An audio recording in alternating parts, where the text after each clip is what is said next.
క్లియర్గా కనపడతా ఉంది. ఇది మనం నించున్నది సంపత్తిని పక్కన పోలీస్ స్టేషన్, ఆ పక్కన జడ్జి గారి క్వార్టర్. ఇక్కడి నుంచి తీసుకుని వెళ్ళిపోయారంటే, తీసుకెళ్ళి చంపేశారంటే అంతకన్నా దారుణం. అన్నిటికన్నా దారుణం ఏంటంటే ఎవరు చంపారు అన్నది ఈ ఊరికి తెలుసు, జిల్లాకి తెలుసు, రాష్ట్రం తెలుసు.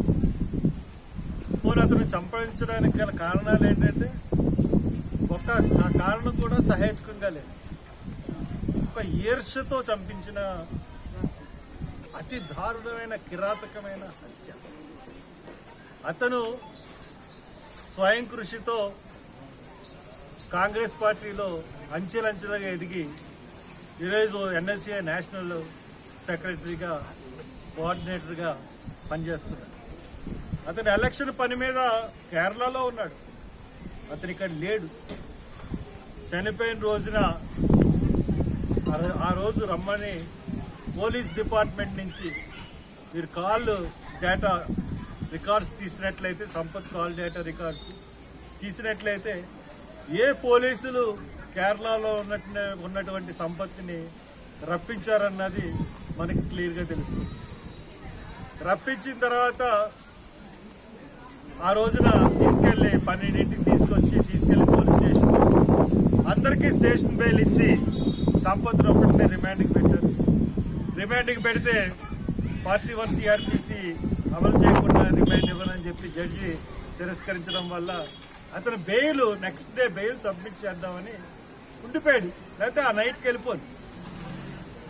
వెళ్ళిపోతే అతన్ని ఆ నైటే ఇక్కడి నుంచి తీసుకెళ్లి 20 గుండాలతో అత్యంత దారుణంగా చేయించాడు కృష్ణ. అంటే పోలీసులు కేరళ నుంచి రప్పించి కంప్లీట్గా ఈ హత్యలో ముఖ్య పాత్ర ఎస్పీ మొదటి ముద్దాయి, కృష్ణారెడ్డి కూడా ముద్దాయి, ప్రధాన ముద్దాయి. వీళ్ళిద్దరు ఎందువల్లంటే చెప్తున్నాం, ఏదో ఫోటోలకు ఇవ్వండి ఒకసారి. ముద్దాయిలు చంపిన వాళ్ళు ఎక్కడుంటారండి? చంపిన మొదటి రోజునే వాళ్ళని అరెస్ట్ చేశారు.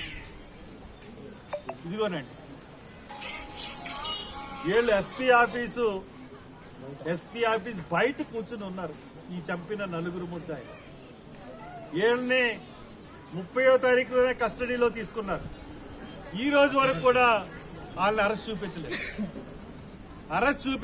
ఈ రోజు వరకు అరెస్ట్ చూపించకుండా ఈ కృష్ణారెడ్డికి హైకోర్టులో యాంటిసిపేటరీ బెయిల్ వచ్చేంత వరకు సిడి ఫైలు వేయకూడదన్న ఉద్దేశంతో జాప్యం చేస్తున్నారు పోలీస్ డిపార్ట్మెంట్. నేను మడకశిరకు వచ్చి మడకశిరలో పెద్ద ప్రోగ్రాంలో పాల్గొన్నాను. ఏ ప్రోగ్రాం అంటే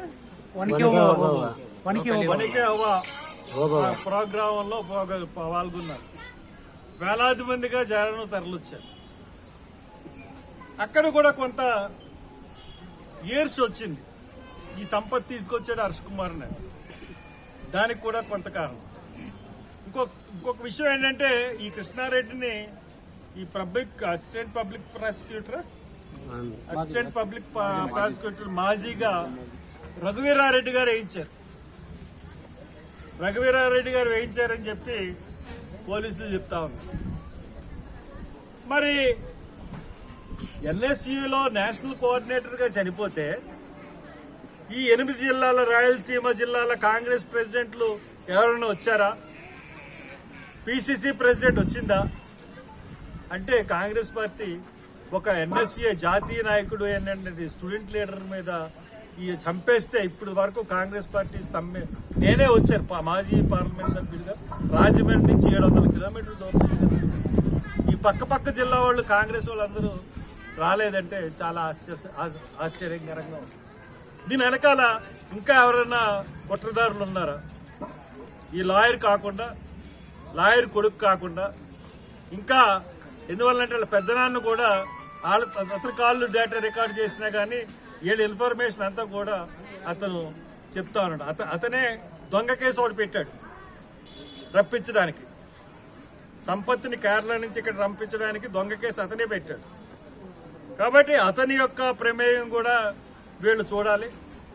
ముందుగా అర్జెంటుగా అరెస్ట్ చేసి, ఎందుకంటే 24 గంటల కన్నా ముద్దాయిల్ని అరెస్ట్ చూపించకుండా ఉండకూడదు చట్ట ప్రకారం. కానీ ఇక్కడ చట్టం న్యాయం ఏమీ పనిచేయట్లేదు. వాళ్ళని పోలీస్ స్టేషన్లో బయట కూర్చోబెట్టారు. అది హత్యానేరం ముద్దాయిల్ని బయట కూర్చోబెట్టాడు ఎస్పీ.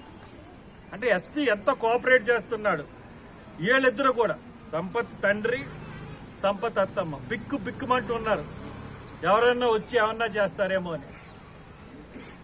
ఎందువల్లంటే ఆయన చెప్తా ఉన్నాడు, సంపత్ నాకు ఎన్నోసార్లు చెప్పాడు, వాడు చంపించడానికి డబ్బులు ఇస్తున్నాడు డాడీ, నన్ను చంపేయడానికి ప్రయత్నం చేస్తున్నాడు.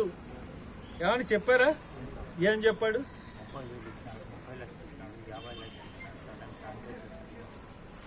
అది ఎస్పీకి చెప్పాడు, నా మీద హత్యా ప్రయత్నం జరగబోతుందని సిఐకి చెప్పాడు, ఎస్పీకి చెప్పాడు. అయినా కానీ వాట్సాప్ మెసేజ్లు పెట్టాడు, అందరికీ పెట్టాడు, నాకు కూడా చెప్పాడు. నేను కౌంటింగ్ అయిపోయిన తర్వాత నేను వస్తానని చెప్పాను.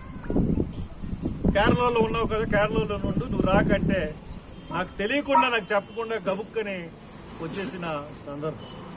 నేను ముఖ్యంగా ఈ యొక్క నియోజకవర్గ ఎమ్మెల్యే బాలకృష్ణ గారిని అడుగుతున్నాను, మా మనవి ఆలకించండి సార్. మీరు తప్పకుండా ఈ కేసు మీద దృష్టి పెట్టండి. ఈ యొక్క పాత గవర్నమెంట్ మళ్లీ వస్తుందనే ఉద్దేశంతోనే ఈ ఎస్పీ రెడ్డి, కృష్ణారెడ్డి రెడ్డి వీళ్ళిద్దరూ కూడా ఇంత ఓపెన్ గా ఈ హత్య చేశారు. కాబట్టి మీరు ఖచ్చితంగా ఈ విషయంలో జోక్యం తీసుకుని ఈ మృతుడి యొక్క కుటుంబానికి న్యాయం జరిపించండి. అలాగే ముఖ్యమంత్రి గారిని కూడా నేను వేడుకుంటున్నాను, తప్పకుండా ఇది అంటే కోదోరంకారంతో చంపేశారు, ఏం చేయగలడు ఒక దళిత అబ్బాయి అన్న ఉద్దేశంతో చంపేశారు. కాబట్టి ముఖ్యమంత్రి గారికి, కాబోయే ముఖ్యమంత్రి గారికి కూడా వేడుకుంటున్నాను, తప్పకుండా ఈ కుటుంబానికి న్యాయం చేయండి. యంగ్ లాయర్, 27 సంవత్సరాల లాయర్, జాతీయ స్థాయిలో ఎన్ఎస్యూలో పనిచేస్తున్నవాడు రాహుల్ గాంధీ గారికి కూడా చెప్తున్నాను, ఆయన కూడా ఈ కుటుంబంలో న్యాయం చేయించండి. ఈ ప్రభుత్వం తప్పకుండా ఈ కుటుంబానికి ఎక్స్గ్రేషియా అందించండి. ఎస్సీ ఎస్టీ నేరం కింద కూడా పెట్టమని కోరుతూ, ఈ కుటుంబానికి తక్షణం కావలసినటువంటి ధైర్యం చెప్పాలి. ఇమీడియట్ గా ఈ కుటుంబానికి కాపలా, ఎటువంటి దాడులు జరగకుండా కాపలా పెట్టమని మరి చేస్తూ సెలవు తీసుకుంటాం. సంపత్ కుమార్